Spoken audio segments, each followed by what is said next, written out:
Welcome back, guys. So following on from our tee height video with driver, we had some of you guys ask us about tee height with irons and sort of what we recommend and sort of what we suggest. We thought that would actually lead us into a really good informational piece on a par 3 with a forced carry, where we can sort of explain to you guys the downside of a tee, the upside of a tee, and who might benefit from that. I think a lot of people are familiar with watching pro tournaments. You pretty much always see most of the PGA Tour players get a little bit of a tee. Well, broken tee or something, pop that in there. There is a big difference between what they do and what a lot of people you play with do. I see a lot of people with a tee that far out of the ground with an iron. Those guys, I don't think they're even putting it out of the ground. All they're doing is giving themselves a perfect lie on the turf. That's literally, the ball is literally perched. Just sitting there. Perfectly above the turf. Yeah. It's not sitting down into it. It's taking away the ability to even get a flyer. Yeah, it's in case the ground's a bit sandy, maybe there's a little clump of fairway that's a bit, whatever, there's no variables basically that way. So there's method to our madness in that. We've set Matt around 202 yards from the pin. Tough shot. A nightmare. Forced carry of 170 yards, so he doesn't have to fly all the way there. I mean, probably 185, 190 is the number. Yeah. But there is a scenario where, as we said, the player who doesn't utilize the tee and the player who overutilizes the tee are both going to potentially be penalized by this situation. 100%. And that penalizing is 99% of the time from coming up short from a miss hit. Correct. And as you said, the distance, the reason we are this distance is we want to use a club that a player is likely to be shallow enough to either be hindered or helped by the tee. Yeah. So 6 iron for Matt, 6 iron for you guys is probably somewhere between a 150 and a 170, give or take. That would be probably about average. Not easy. Slightly longer club is going to lead to a slightly more neutral angle of attack. You're not going to be hitting down. What happens, guys, when you are not hitting down as much? That club bottoms out a lot closer to the golf ball, and you play Russian roulette with hitting a fat one. That is the problem in this scenario. The fat one leads to a re-tee or a drop zone. Yeah, that's basically so true. Right, so you turn 17th hole here at Quail Hall, a lovely hole, but it turns the hole into disaster for you. It turns into a round ruining exercise. Yeah, and then you're worried about the one leaking out left and just about disaster. True. So let's go get Matt to a couple normal ones. Okay. Look at angle of attack, and then we will go from there. Are you going to tee these up at all? I'll hit 1 or 2 without the tee. Okay. And then we'll hit a couple with it. Make sense? Yep.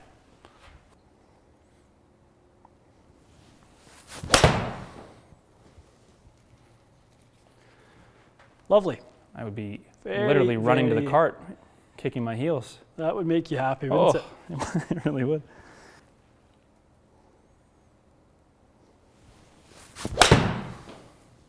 It's lovely. Looks a little different, doesn't it? Yeah, but similar, just the other side of the flag. There is a perfect example of, that doesn't look like the same player. No, it could be 2 different people. Could be 2 different people. From a path and angle of attack perspective, that is 2 different people. So for me especially, because I never really do tee the ball up, I found that tee affected me quite a bit, which I think is good for the purposes of the video to show this is the amount of difference you could see. Obviously, significantly different ball flight. Way higher. How it got to it. So, you're going to sort of pick your poison a little bit in terms of what you want to take from that in terms of the flight. If you want to fly it a little higher and softer, do you want it coming in a little flatter, etc., etc. Right, Matty, give me the shallow strike. Give me the same angle of attack with no tee this time, though. So sweepy, but off the ground. Yeah. Beautiful example. Oh dear. That's it, right there. Go! Oh, so lucky. Made it by your toes. Really shouldn't have made it. So from a delivery standpoint, loft, so there's the same loft, same speed. Okay. Applied with a similar strike. Yes. Without a tee, you were much more neutral. That's interesting. That is interesting. With the tee, you were a little bit more from the inside. But this is This is it right here. This is where the value in the information lies right here, is you got a massive penalty from the low strike. So the tee, especially with a longer iron, makes it easier for most players to access the center of the face. If you're not hitting down on a long iron, and it's on the turf, how are you supposed to get the middle of the face of the ball? That's exactly. You can't, right? You cannot. So most players are a little bit more shallow, tee the ball up. Now they don't really need to get too close to the turf, and they'll still be able to hit the center of the face. Correct. That makes sense. Now give us the amateur high tee. Okay, so this is what we talked about. We talked about this at the beginning. So a lot of people make the mistake of teeing up an iron like a low tee driver. Yeah. That's exactly what happens. This is the perfect example of what I see all the time. I'm around. What just happened to your strike?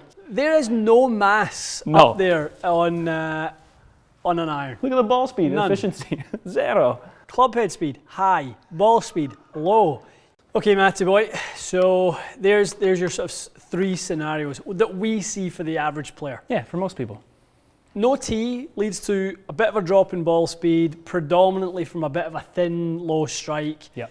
No good. Angle of attack is too shallow in order to be using that. Now, please discard this message if you are the player who's steep enough that you eliminate the very high tee scenario by teeing the ball on the ground. And because you get low point way out in front of the golf ball, you need the ball on the ground. Yeah, it's kind of like my first shot. Yeah.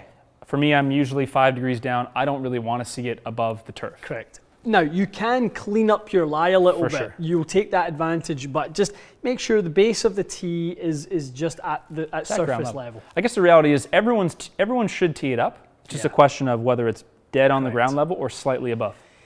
And the thing is with this high tee, the one thing that's happening in the industry as lofts are being reduced is that manufacturers are doing everything they can to pull the weight down. True.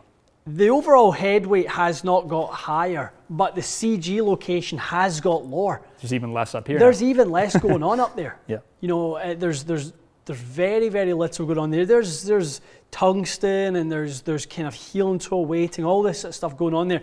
And people go and hit it 22 millimeters above that, and they wonder, well, I don't know why I didn't get it there. I normally hit 6 iron. I know. That distance. So it's true. Not that. It's where you're hitting it relative to the mass. 100%, because there's a 99 mile an hour swing that Correct. went shorter than a 95 mile an hour swing by 35 Correct. yards. Exactly. Crazy. So dynamic loft obviously there's a couple of different scenarios. So you actually delivered a little bit less loft. Almost trying to probably like lean into it and catch the ball, something like and that certainly happens.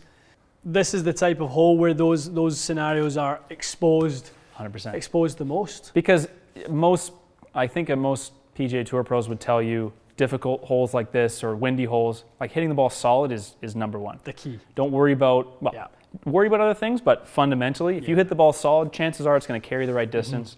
And the least trouble is pin high at most of these golf courses. Yeah. So you've got to catch the ball in the center of the face. You absolutely have to. Getting that centeredness of contact is absolutely primary. Love it. Okay. Yep, this should be really good. So watch your tee height. Short and sweet, this one, but something that we see is being very important for you guys, and just one of those things that you can apply to your game for instant improvement that really doesn't take much. There's lots in this game that takes work. Yes. This isn't one of them. This is not one of them. This is not one of them. There's things that you can do to eliminate the penalty shot. Eliminating 3 putts, eliminating penalty shots, we're all about that. For the average golfer, that's the route to lowering your handicap. 100%. Remove the stuff you can control right away. And this is it. I mean, this is, in a match play situation coming down the stretch, hole 17, this is giving people absolute fits. Totally. If you can get solid contact, get yourself on the short stuff, get out of there with a par, you're not losing the hole. And anyone that's in the handicap range, your opponent probably will miss the green. Absolutely. If you hit the green here, they're not hitting the green. Look at the size of all this blue. That's a lot of blue there. That's a lot of blue. Rushing waters. Central in there.